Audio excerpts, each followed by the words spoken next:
Welcome back to the channel. आज हम start करने वाले हैं फाइनेंशियल स्टेटमेंट का एक कंप्लीट और इजी टू अंडरस्टैंड चैप्टर। अगर आप क्लास 11th अकाउंटेंसी के स्टूडेंट हैं तो ये टॉपिक एग्जाम के लिए बहुत इंपॉर्टेंट है। इस वीडियो में हम जानेंगे फाइनेंशियल स्टेटमेंट क्या होता है, उनकी इम्पोर्टेंस क्या है और कितने टाइप्स के होते हैं। डिले के let's get started. What do you understand by the term financial statement? Financial statement business की फाइनेंशियल रिपोर्ट कार्ड होती है। ये बताते हैं कि एक स्पेसिफिक पीरियड में बिजनेस ने कितनी अर्निंग की, कितना एक्सपेंस हुआ, कितनी एसेट्स हैं और कितनी लायबिलिटीज हैं। सिंपल वर्ड्स में फाइनेंशियल स्टेटमेंट से हमें बिजनेस की फाइनेंशियल पोजीशन, परफॉर्मेंस और ओवरऑल हेल्थ का पता चलता है। इसी इंफॉर्मेशन की हेल्प से ओनर, इन्वेस्टर और बैंकर्स भी बेटर डिसीजंस ले पाते हैं। फॉर एग्जाम्पल, जैसे स्कूल का रिपोर्ट कार्ड स्टूडेंट की परफॉर्मेंस दिखाता है, वैसे ही फाइनेंशियल स्टेटमेंट बिजनेस की परफॉर्मेंस दिखाता है। वर्ड्स में फाइनेंशियल स्टेटमेंट बिजनेस के सारे फाइनेंशियल ट्रांजैक्शंस का समरी होते हैं। ये सिर्फ नंबर्स नहीं होते बल्कि बिजनेस की कंप्लीट स्टोरी बताते हैं। अब बात करते हैं किसकी, ऑब्जेक्टिव्स की। अब इसके क्या क्या ऑब्जेक्टिव होते हैं? फर्स्ट इज फाइनेंशियल पोजीशन को क्लियरली शो करना। सेकंड, मैनेजमेंट की परफॉर्मेंस इवैल्यूएट करना। थर्ड, बेटर बिजनेस डिसीजंस लेने में हेल्प करना। फोर्थ, प्रॉफिटेबिलिटी और सॉल्वेंसी चेक करना। एंड फिफ्थ, डिफरेंट ईयर्स की परफॉर्मेंस कंपेयर करना। And last is owners equity में हुए चेंजेस को शो करना। अब बात करते हैं importance of financial statements. Financial statement her business के लिए बहुत इंपॉर्टेंट होते हैं क्योंकि ये बिजनेस की एक्चुअल फाइनेंशियल कंडीशन को शो करती हैं। इसकी हेल्प से ओनर्स जो होते हैं वो क्या करते हैं, फ्यूचर प्लानिंग करते हैं। इन्वेस्टर्स डिसाइड करते हैं कि इन्वेस्ट कहाँ करना चाहिए या नहीं। बैंक्स लोन अप्रूव करने से पहले बिजनेस की फाइनेंशियल हेल्थ देखती हैं। एंड डिफरेंट ईयर्स और कॉम्पिटिटर्स के साथ परफॉर्मेंस कंपेयर की जा सकती है। Next topic is types of financial statements.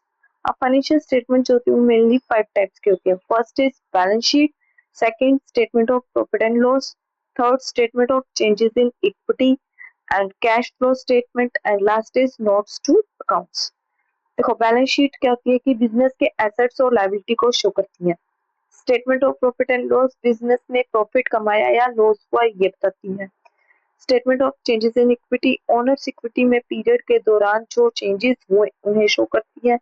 And cash flow statement में बिजनेस में कैश कहाँ से आया और कहाँ यूज हुआ ये बताती है।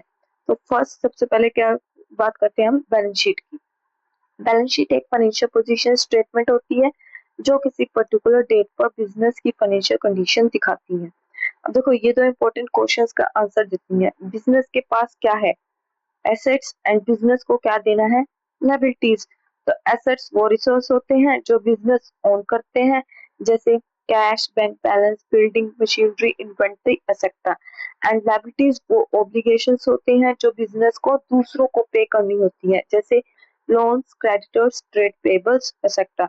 अभी देखो, एक गोल्डन रूल क्या है, total asset is equal to total liabilities plus owner's equity. एक एग्जांपल के थ्रू समझते हैं।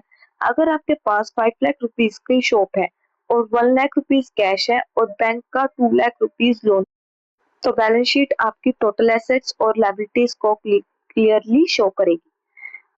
And loss, statement of profit and loss को इनकम स्टेटमेंट भी कहते हैं। ये बताता है कि एक अकाउंटिंग पीरियड में बिजनेस ने कितना प्रॉफिट अर्न किया या कितना लॉस हुआ। इसमें दो मेन पार्ट्स होते हैं, इनकम और सेकंड इज एक्सपेंस। अब इनकम के कौन कौन सी, जैसे revenue from operations, other income, gains etcetera. और एक्सपेंसेस में cost of goods sold, operating expenses, other expenses, losses. Formula क्या होता है नेट प्रॉफिट का, net profit is equal to total income में से टोटल एक्सपेंसेस क्या कर देंगे, लेस। एंड नेट लॉस का टोटल एक्सपेंसेस में से टोटल इनकम लेस कर देंगे। फॉर एग्जाम्पल, अगर बिजनेस की इनकम 8 लाख रुपीज और एक्सपेंसेस 6,50,000 रुपीज है तो नेट प्रॉफिट कितना होगा, इनकम विद एक्सपेंस क्या कर देंगे, लेस। यानी 8 lakh minus 6,50,000 is equal to 1,50,000 क्या होगा, net profit. Next is type is statement of changes in equity. ये स्टेटमेंट बताती है कि अकाउंटिंग पीरियड के दौरान ओनर्स इक्विटी में क्या चेंजेस आए इक्विटी बढ़ भी सकती है और कम भी हो सकती है। चीज होगी यानी कि net profit, additional capital introduced, other comprehensive income. और इक्विटी डिक्रीज कैसे होती है? Drawings, dividends, net loss etcetera. अब फॉर्मूला क्या होता है? Opening equity plus additions minus deductions किसके इक्वल हो जाएगी? क्लोजिंग इक्विटी के। फॉर एग्जाम्पल, अगर ओपनिंग इक्विटी 5 लाख रुपीज थी और प्रॉफिट 80,000 रुपीज हुआ, लेकिन ड्रॉइंग्स 20,000 रुपीज हुए, तो क्लोजिंग इक्विटी कितनी होगी? 5,00,000 प्लस 80,000 माइनस 20,000 कितने होंगे? 5,60,000। Cash flow statement. Cash flow statement बताता है कि बिजनेस में कैश कहाँ से आया और कहाँ यूज हुआ। ये 3 एक्टिविटीज जो होती है वो मेन डिवाइड होती हैं। First is operating activity, next investing activity and third is financing activity.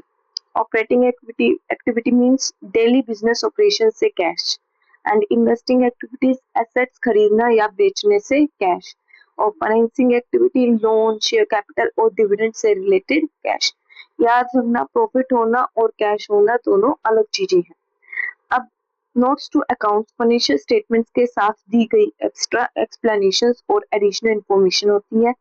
ये यूजर्स को फाइनेंशियल स्टेटमेंट्स को और क्लियरली समझाने में हेल्प करती हैं।